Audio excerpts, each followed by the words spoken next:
Hello friends, welcome to infinity academy. मी आहे मैत्री आणि आज तुमच्यासाठी या व्हिडिओत घेऊन आली आहे प्रॅक्टिस सेट नंबर 31चा पार्ट 2. पार्ट 1 मध्ये आपण क्वेश्चन नंबर 1, 2, 3 पाहिला होता. या व्हिडिओमध्ये आपण क्वेश्चन नंबर 4 पाहणार आहोत. तर क्वेश्चन नंबर 4 मध्ये आपल्याला काय दिलंय बघा. The Jijamata women saving group brought raw materials worth 15,000. बघा, 15,000चं त्यांनी रॉ मटेरियल आणलेलं आहे. कशासाठी? For making chaklis. चकल्या बनवायला त्यांनी रॉ मटेरियल आणलेलं आहे 15,000चं. They sold the chaklis for 22,050 rupees. त्यांनी त्याच्या चकल्या बनवल्या आणि विकल्या कितीला? 22,050 रुपीजला. How much profit did the women saving group make. आपल्याला दिसतंय रॉ मटेरियल 15,000चं आहे, विकल्यानंतर 22,000 झालेत, म्हणजे प्रॉफिट झालेला आहे. मग प्रॉफिट किती झालंय हे आपल्याला विचार. मग आपण गिवन काय घेणार सांगा. Cost price minus cost price. Cost price किती आहे? 15,000. रॉ मटेरियल आपण 15,000ला आणलं होतं ना. आणि सेलिंग प्राइस कितीला विकलंय त्यांनी? 22,050 रुपीजला. ठीक आहे. मग आता इथे कोणती प्राइस जास्त आहे? Selling price. Very good, selling price जास्त आहे. मग आपण स्टेटमेंट काय लिहिणार? Selling price is greater than cost price, therefore there is profit. मग प्रॉफिटचा फॉर्म्युला लिहिणार. Profit is equal to selling price minus cost price. Selling price minus cost price. ठीक आहे. सेलिंग प्राइस किती आहे सांगा? 22,050 आणि कॉस्ट प्राइस 15,000. सबट्रॅक्शन करा पटकन. चला, 7,050. ठीक आहे. तर प्रॉफिट काय झालंय? 7,050 रुपीज चकल्या विकल्यानंतर. मग आता हा वर्ड प्रॉब्लेम आहे, तर आपण एंड स्टेटमेंट दिली पाहिजे. मग एंड स्टेटमेंट काय लिहिणार? The Jijamata saving group make profit of 7,050 rupees. Clear आहे सगळ्यांना? आता नेक्स्ट क्वेश्चन बघूया आपण. नेक्स्ट क्वेश्चन काय दिलंय आपल्याला? Pramod brought 100 bunches of methi greens for 400 rupees. त्याने 100 मेथीच्या जुड्या कितीला आणल्या आहेत? 400 रुपीजला. ठीक आहे, 400 रुपयाला आणलेल्या आहेत. In a sudden dropdown 30 of the bunches on his handcart got spoiled. त्यातल्या काही म्हणजे 30 जुड्या काय झाल्या? खराब झालेल्या आहेत. मग अशा वेळेला त्याने त्या उरलेल्या ज्या रेस्ट ऑफ द बंचेस कितीला विकले? 5 रुपीज इच. 5 रुपये प्रतिप्रमाणे विकलेले आहेत. Did he make a profit और लॉस अँड हाऊ मच. ठीक आहे. मग प्रॉफिट झालाय का लॉस झालाय आणि किती झालाय हे आपल्याला विचारलंय. मग गिवन काय येणार सांगा? कॉस्ट प्राइस किती आहे? 400 रुपीज. आता कॉस्ट प्राइस झाली, पण सेलिंग प्राइस डायरेक्ट दिली आहे का? नाही. टोटल जुड्या किती होत्या? 100. त्यातल्या किती खराब झाल्या? 30. म्हणजे आता किती जुड्या त्याने विकल्या? 70. ठीक आहे, 70 जुड्या विकलेल्या आहेत. मग आपण काय करणार? SP is equals to 70 multiply by 5 rupees. एक जुडी 5 रुपयाप्रमाणे विकली आहे ना. मग सेलिंग प्राइस काय येईल आपली? 5 7 जा 35 आणि हा 0 ॲज इट इज. ठीक आहे, 350 रुपीजला जुड्या विकलेल्या आहेत. ठीक आहे. मग आता इथे कुठली कॉस्ट जास्त आहे? सेलिंग प्राइस आहे की कॉस्ट प्राइस आहे? कॉस्ट प्राइस जास्त आहे. ज्या वेळेला कॉस्ट प्राइस जास्त असते त्यावेळेला काय होतो? व्हेरी गुड, लॉस होतो. मग आपण लॉसचा फॉर्म्युला घेणार. Loss is equals to cost price minus selling price. बरोबर सोम. ठीक आहे. नंतर कॉस्ट प्राइस किती आहे? 400 आणि सेलिंग प्राइस 350 रुपीज. मला सांगा ना का काय येईल याचा आन्सर?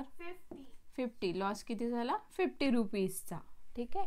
तर त्यांनी दोन्ही प्रश्न विचारलेले होते, प्रॉफिट झालाय का लॉस आणि किती झालाय. मग आपण एंडला वर्ड स्टेटमेंट लिहिणार, Pramod incur a loss of 50 rupees. ठीक आहे. आता नेक्स्ट क्वेश्चन आपण पाहूया. नेक्स्ट क्वेश्चन काय दिलाय, Sharad brought 1 quintal of onions for 2000 rupees. ठीक आहे. त्याने काय केलेलं आहे, 2000 रुपीजला 1 क्विंटल. 1 क्विंटल म्हणजे किती, 100 kg. बरोबर. सो 100 kg आपण ओनियन त्याने कितीला आणले, 2000 रुपीजला आणलेले आहेत. म्हणजे CP काय झाली, 2000 रुपीज. ठीक आहे. Later he sold them all at the rate of 18 rupees per kg. 1 किलो त्याने 18 रुपीजला विकले. मग मला सांगा SP कशी काढणार, 18 मल्टिप्लाय बाय 100, कारण त्याच्याकडे किती ओनियन्स आहे, 100 kg ओनियन्स आहे. ठीक आहे. 100 kg ओनियन आहेत म्हणून आपण 18 रुपीज पर kg विकलेले म्हणून त्याला मल्टिप्लाय बाय 18 करणार. Did he make a profit और incur a loss, how much was it.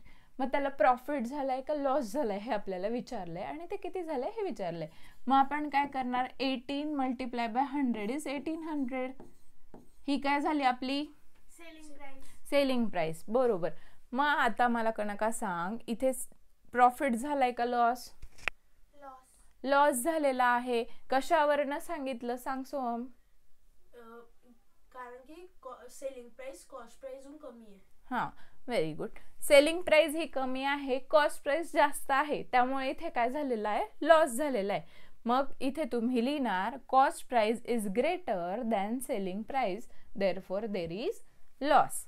मग लॉसचा फॉर्म्युला सांगा. मग आता cost price minus selling price. परम, कॉस्ट प्राइस सांग किती आहे,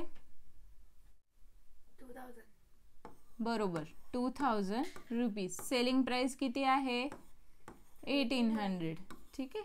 मग काय येईल याचा आन्सर, 200. म्हणजे लॉस किती झालाय, 200 रुपीजचा. वर्डचा प्रॉब्लेम आहे, वर्डमध्ये एंड स्टेटमेंट देणार आपण.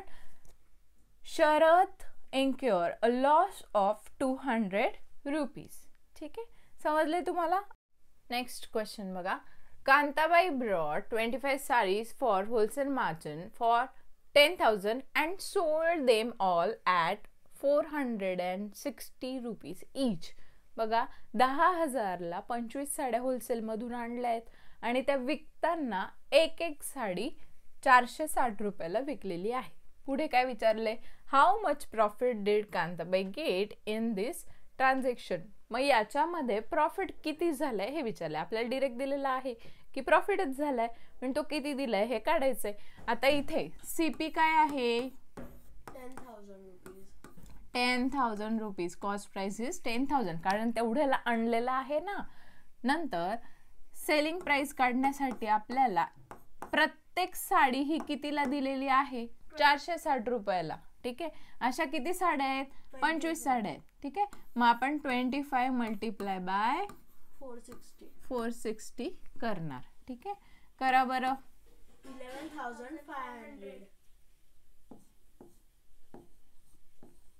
11,500 रुपीजला तिने सगळ्या एकत्र साड्या विकलेल्या आहेत. मग आता SP मोठी आहे का CP, SP. सेलिंग प्राइस मोठी आहे, त्यामुळे आपण काय करणार, काय झालाय, प्रॉफिट. ऍक्च्युली त्यांनी ऑलरेडी दिलेलं होतं की प्रॉफिट झालाय. आपण प्रॉफिटचा फॉर्म्युला लिहिणार, profit is equals to selling price minus cost price. Selling price minus cost price. Selling price काय आहे, 11,500. कॉस्ट प्राइस काय आहे, 10,000. ठीक आहे.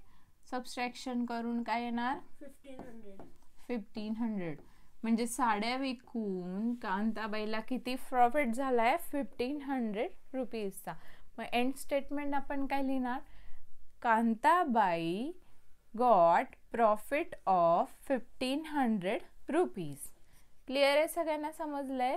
तर हा होता आपला प्रॅक्टिस सेट नंबर 31चा सेकंड पार्ट. नेक्स्ट व्हिडिओमध्ये आपण प्रॅक्टिस सेट नंबर 32 पाहणार आहोत, ज्याचा व्हिडिओ मी ऑलरेडी अपलोड केला आहे आणि डिस्क्रिप्शन बॉक्समध्ये तुम्हाला लिंक दिलेली आहे. तरी अशाच काही व्हिडिओसाठी चॅनलला सबस्क्राईब करा आणि तुमच्या फ्रेंड्ससोबत नक्की शेअर करा. व्हिडिओला लाईक करायला विसरू नका. थँक्यू.